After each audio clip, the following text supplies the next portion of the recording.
Alors, comment faire pour réussir quand on est un mec moyen? Eh ben, c'est exactement ce que essaye de nous expliquer Joe Inchlife. Je sais pas exactement comment on prononce son nom, mais je déduis qu'on le dit comme ça. Dans son livre Average Joe de Success Rituals, 12 piliers, on va dire, pour une vie réussie. Et c'est un livre qui est assez ancien, c'est un livre de dev perso, comme il en existe beaucoup. Mais je trouve qu'il résume vraiment bien les grands principes qu'on peut trouver au niveau du développement personnel. C'est un livre qui date de 2016, si je ne dis pas de bêtises, qui, que j'ai lu en 2017, donc ça fait un petit moment.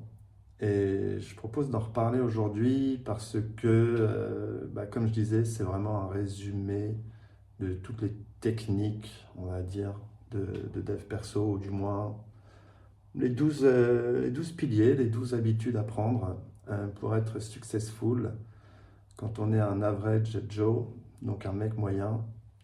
Comment on fait pour step up un peu, on va dire, pour progresser. Donc je ne vais pas vous faire les 12 principes dans l'ordre, mais ce que je vous propose, c'est que j'ai écrit une petite fiche sur le bouquin.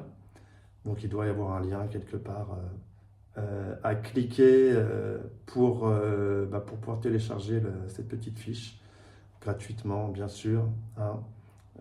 C'est pas moi qui ai écrit ce bouquin, donc je me permettrai pas. Mais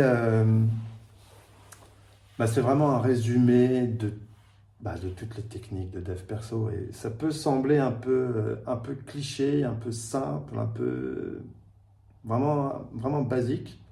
Mais moi, c'est un livre, je l'ai lu, bon, je commençais un peu à m'intéresser à comment faire évoluer. C'était plutôt pour ma carrière pro, mais aussi au niveau de ma vie perso, comment essayer d'un peu s'améliorer. Ouais, c'est ça, il y a à peu près 8 ans que j'ai commencé à regarder ce sujet, même un petit peu avant, mais disons, je suis tombé sur ce livre un peu comme ça, par hasard. Il avait des bonnes critiques. Et, et vraiment, ouais, il m'a vraiment bien reboosté. Les exemples sont très simples, mais comme je le dis souvent, simplicité, ça rime avec efficacité. Ça marche bien dans un texte de rap, mais ça marche bien aussi dans la vraie vie. Parce que moi, je suis quelqu'un qui aime aller à l'essentiel. Et voilà, les exemples simples sont assez parlants. Je sais qu'il a fait une série à propos de ça, il a exploité le filon, hein, forcément. Dev perso, c'est quand même une catégorie qui fonctionne très bien et où les gens reviennent régulièrement. Et c'est un petit peu le défaut on va dire, de ce business autour du développement personnel. C'est que il y a beaucoup de personnes, j'ai l'impression, et moi le premier, et surtout au début, je suis tombé dans le piège de lire un premier bouquin autour de ça, comment optimiser sa vie, comment booster sa carrière, comment avoir de meilleures relations, voilà, tout ce qu'on peut, toutes et toutes, avoir, on va dire, un peu comme travers, comme chose à améliorer, sur lequel on n'est jamais content. Eh bien, le piège, comme je disais, c'est de lire un premier livre avec à, des points d'action, avec des choses à exécuter pour améliorer, on va dire, et puis de ne pas les faire. Alors, c'est pas grave. Bon, moi le premier, quand je lis, je vais pas après revenir et me dire, bon, je finis de lire et là maintenant, enfin, je ferme la page, je suis au chapitre 2, ah là, il faut que je fasse un exercice, j'y vais. C'est pas vraiment comme ça que ça marche. Faut vraiment voilà, investir du temps pour bah, lire et après trouver un moment pour organiser tout ça. Ça peut être le week-end, dimanche matin si vous voulez, peu importe. Mais je pense que le plus important, c'est surtout d'avoir des éléments qui vont nous marquer vraiment. Et ce livre-là, donc de Joe Inchlife, Average Joe Success Rituals, il m'a vraiment marqué. Peut-être parce que c'est un des premiers que j'ai lu, hein, ça, généralement ça doit beaucoup jouer. Mais ouais, c'est resté dans un coin de ma tête. Et ça, c'est vraiment très puissant. Parce qu'après, à chaque moment, on se dit, ah tiens, peut-être je devrais faire comme ça, peut-être si. Et, euh, et vraiment, il y a des choses que j'ai réussi à appliquer. Et mon petit point de vue, on s'en fout, mais je pense que pour vous qui regardez ou écoutez ce podcast, bah, ça vaut vraiment le coup de dépenser quelques euros pour lire ce bouquin. Ou voilà, si vous n'avez pas le temps, que vous voulez aller vite, ce que je peux comprendre, et bah, allez sur mon site et téléchargez la petite fiche récap. Il y a, je sais pas, 3 4 pages, 5 6 pages, je ne sais plus. Euh, voilà, qui résume bien. Et sincèrement, ça paraît peut-être simple, mais si vous comparez bien avec d'autres grands gourous de dev perso, vous allez retrouver toujours les mêmes éléments, hein. Parce que en fait, c'est bien d'avoir des techniques de développement personnel, c'est-à-dire comment on doit faire les choses, optimiser, avoir un plan, blablabla. C'est bien. Mais ça, je pense que beaucoup de personnes peuvent le déduire naturellement d'eux-mêmes. S'ils prennent un peu de recul, ils vont s'en rendre compte et ils vont bien voir ce qu'il faut améliorer, hein. Je pense qu'il ne faut pas sous-estimer l'intelligence des gens. Là où c'est fort, ce genre de bouquins, et selon moi c'est leur utilité, c'est de montrer des exemples qui vont nous marquer et rester dans un coin de notre tête. Donc ça peut être très puissant, on va pouvoir s'y identifier et puis se dire, ah oui, voilà, peut-être que je devrais faire pareil, ça pourrait m'aider à aller de l'avant. Et l'autre chose, moi je pense que c'est surtout des livres, on va dire, de motivation. Relire un livre de dev personnel une fois ou deux par an, ça permet de se relancer parce que, comme dans tout, hein, la clé, bah, c'est de rester constant dans les efforts, hein. On ne peut pas se dire je fais un boost d'efforts pendant un mois ou deux, je progresse et puis après je reste comme ça, hein. Euh, voilà, hein, faut des hauts, des bas, il faut des épreuves, il faut batailler. C'est comme ça c'est comme ça qu'on avance, hein. Et, euh, et donc, ouais, ce livre est vraiment pas mal. Donc, je vais vous passer deux, trois exemples pour essayer de vous donner aussi l'envie de le parcourir. Et puis, euh, et puis, si vous voulez en discuter, eh bien, vous savez, je pense, pareil, en cliquant sur les liens un peu partout où me trouver. Et ce sera avec plaisir qu'on pourra en parler. Donc, je prends une petite gorgée de café et puis on y va.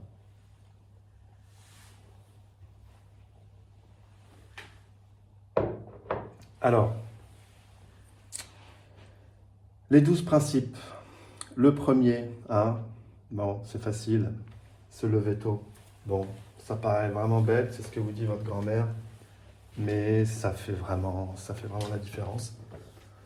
Surtout si, comme moi, vous êtes déjà salarié et puis voilà, vous avez envie de faire d'autres choses, bah, se lever le matin et puis commencer à travailler sur autre chose avant d'attaquer votre journée normale, on va dire, de boulot. Ou même si vous avez une seule activité et que voilà, vous avez des objectifs très importants que vous voulez accomplir, bah, rien de tel que de se lever tôt et puis de commencer par ça. Euh, pour se lever tôt, il faut se coucher tôt. Donc c'est pas forcément simple, mais le principe suivant, bah, ça va aller de pair, hein. Et donc dans son bouquin, pour lui, le deuxième principe, c'est d'arrêter tout ce qui est télé, vidéo et news, qui sont pour lui une sorte de bruit ambiant qui perturbe. Et ça, c'est quelque chose que vraiment j'ai appliqué. Voilà, suite à un déménagement, j'ai vendu ma télé, j'en ai pas remis. Je regarde pas du coup les news, etc. Et ça, c'est pas qu'on est dans sa bulle, puisque de toute façon, les infos viennent à nous naturellement. Mais, euh, mais vraiment, déjà, ça permet le soir de ne pas passer 2 3 heures pour un petit peu détendre son cerveau. euh, Parce que il y a d'autres façons de le faire. Et puis, ça permet de se coucher tôt. Donc, un des points, on en saute quelques-uns, mais le principe numéro 7, c'est de lire beaucoup. Bon, ben voilà, si vous coupez la télé et que le soir, au lieu de rester 3 heures devant une série, le journal, un film, et vous passez ne serait-ce que 30 40 minutes à lire, vous allez vous mettre dans un autre état d'esprit, on va dire beaucoup plus constructif. Un des autres sujets aussi, le principe numéro 3, c'est d'avoir une feuille de route. C'est pareil, c'est des choses qui paraissent évidentes, mais avant de s'intéresser et de se mettre dans cet état d'esprit, bon, il y a vraiment combien de personnes qui vont avoir des objectifs, qui vont les découper en petits sous-objectifs, en petites tâches, qui vont utiliser des outils de suivi. Alors oui, il y a les ultra fans inconditionnels de Notion qui vont vous expliquer qu'on peut organiser toute sa vie dans Notion. Moi, comme vous le savez peut-être, je suis pas trop dans ça. Je suis quelqu'un qui a travaillé dans la tech depuis toujours, mais qui milite pour le fait de l'utiliser avec parcimonie, on va dire, avec intelligence, euh, et vraiment quand c'est utile, et ne pas voilà, être, être tout le temps focalisé dans un monde, on va dire, virtuel, qui n'existe que dans notre imagination. Mais je m'égare un peu, c'est pas du tout le propos de Joe Inchlife. Mais en tout cas, avoir une feuille de route, un plan, hein, comme disait Churchill, si tu fails à faire ton plan, tu planifies de fail. Enfin, voilà quoi. Si t'as pas de plan, tu vas échouer. Euh, Pareil, ça paraît bête, mais rien que de faire ça, ouais, peut-être toutes les 2 3 semaines, se reposer, voir où est-ce qu'on progresse, où on ne progresse pas. C'est tout un état d'esprit et ça change beaucoup de choses. Un des autres principes, bien sûr, dans le bouquin Average Joe, les 12 piliers ou les 12 disciplines pour être successful, eh bien, c'est de bouger, hein, bouger son corps, faire des exercices. Alors, en 2016, pareil, ça paraissait peut-être, c'était pas novateur, on va dire, mais c'était voilà quelque chose d'important. On se disait, ah oui, c'est vrai quand même, on a plus d'énergie. C'est des choses qu'on n'avait pas forcément tous en tête que de faire 30 minutes de gym, je sais pas, le matin. Ça nous donne 1 heure ou 2 de plus d'énergie dans la journée. Alors aujourd'hui, on est tous sous le diktat de la fitness et du corps musclé. Bon, moi je pense que c'est pas vraiment jusque-là où il faut aller, mais sincèrement, ça aide énormément. Il n'y a pas à dire. Il faut trouver son rythme. On n'a pas du tout tous le même rythme dans la journée. On a un pic d'énergie, peut-être après ça redescend le midi. Euh, Peut-être qu'il y en a, c'est en fin de journée, qui commencent à être surexcités, je ne sais pas. Tout le monde doit, euh, tout le monde doit trouver son rythme naturel. Et, euh, et le meilleur moment pour aller faire du sport.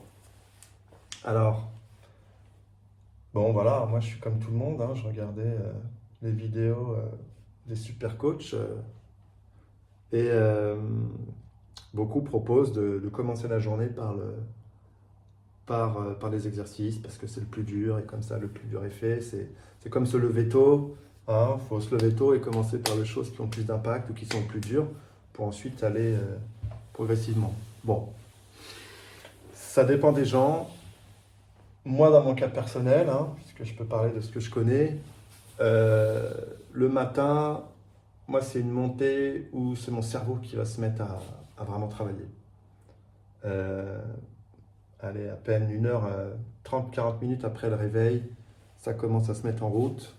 Et là, là j'aime bien me mettre au travail parce que j'ai beaucoup d'idées, parce que je suis productif, parce que je suis concentré, parce qu'il n'y a personne pour me déranger. Si on se lève tôt, si on commence à 6h, 6h30 jusqu'à 8h, généralement, il n'y a personne au téléphone, pas trop de bruit. Et c'est là où je fais ma journée.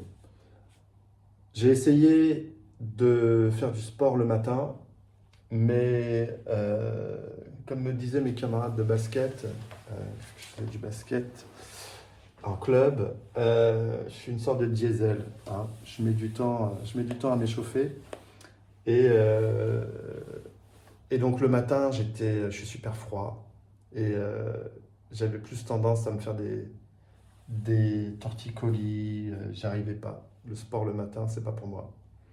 Euh, J'étais froid, je me faisais des mal au dos en faisant des pompes, des machins. Et je perdais ce temps où j'avais plutôt une activité, on va dire, intellectuelle, voilà, intéressante. Donc voilà, ça faut le savoir.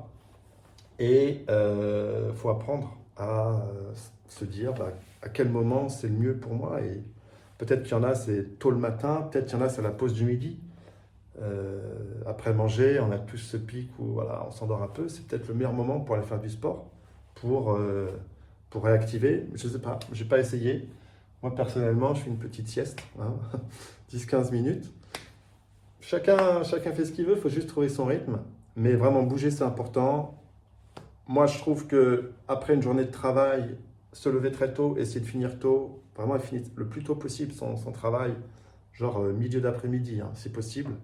Et après, aller au sport, pour moi, c'est parfait. C'est le meilleur moment. J'ai terminé ma journée avec le sport, on vide l'esprit, on revient bien détendu. On peut attaquer une soirée tranquille. Si vous êtes en famille ou pas, c'est le moment où vous pouvez appeler des amis, aller boire un verre, faire ce que vous voulez. Vous êtes détendu, vous allez manger un petit truc léger, vous allez lire.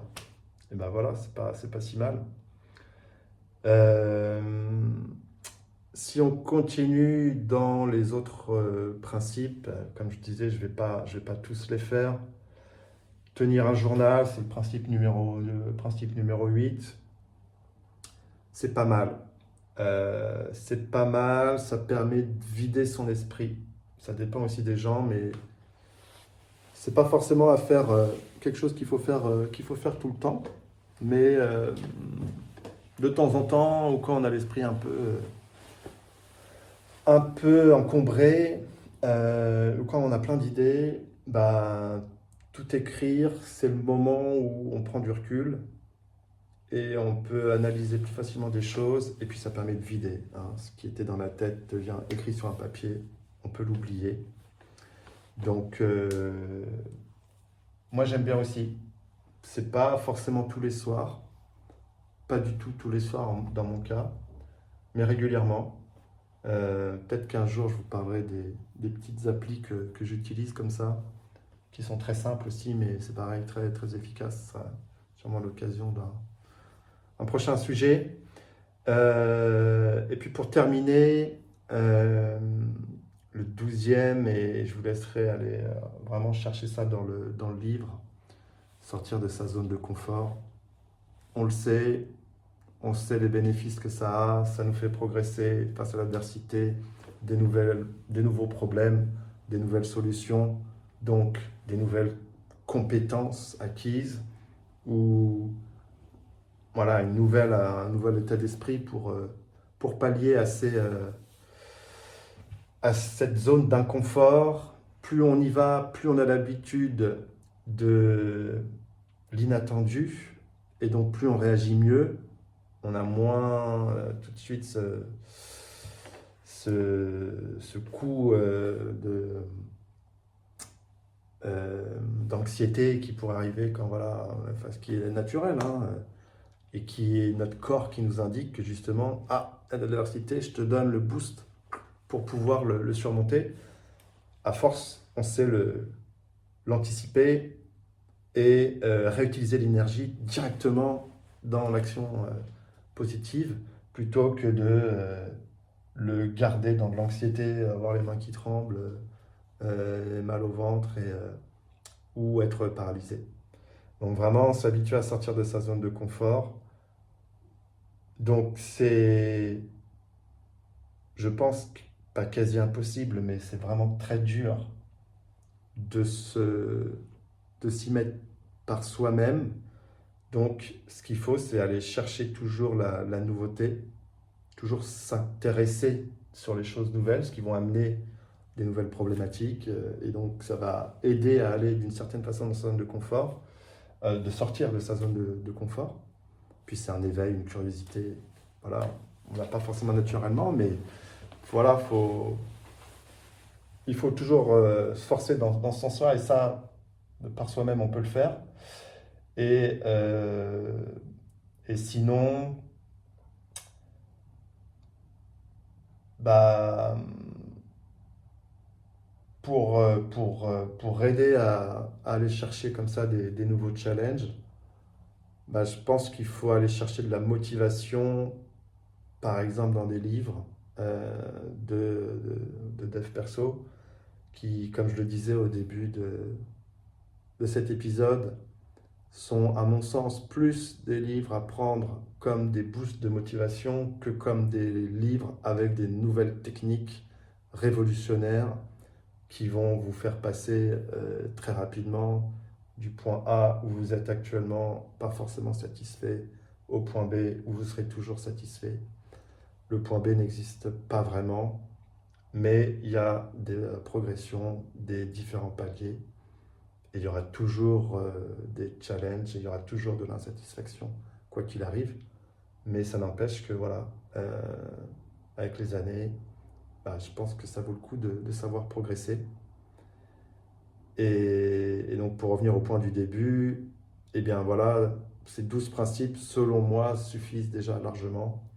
Donc lisez-les. Je vais essayer de vous mettre un lien aussi pour trouver le bouquin, mais je ne fais pas de lien affilié. Donc allez sur Amazon ou où vous voulez, ça se trouve très facilement. Et puis, bah voilà, encore une dernière fois, la petite fiche de récap que j'ai préparée, ça peut être très utile aussi pour la garder quelque part et la ressortir facilement pour continuer à se motiver. Moi, en tout cas, c'est ce que j'essaye de faire et je me dis que ça vaut le coup de le partager, voilà, très simplement bah, voilà, pour essayer de progresser, hein. Ça me semble quand même quelque chose de pas mal, voilà, sans rentrer dans comment dire, en mode gourou, hein. Personne n'est là pour vous dire ce que vous devez faire, vous le savez très bien. Mais voilà, lire ce genre de bouquin, à mon sens, ça peut rebooster. Et moi, en tout cas, ça m'a vraiment aidé. Donc, je vous incite à le faire. Et puis bah voilà, hein. Je vous dis à très bientôt pour une prochaine aventure, puisque tout est une aventure maintenant dans la vie. Et puis bah voilà, cliquez sur les liens, les machins, abonnez-vous, faites tout ce qu'il faut, hein. La fiche c'est gratuit, donc hein, tout. Il y a, alors malheureusement, rien n'est gratuit dans la vie. Il faudra mettre son email. Et potentiellement, je vous enverrai d'autres choses. Mais je ne suis pas un spammer, vous inquiétez pas. J'essaye d'envoyer des trucs constructifs. Et il y a des boutons pour se désinscrire très très facilement, un peu partout. C'était Vlad, le haut-parleur.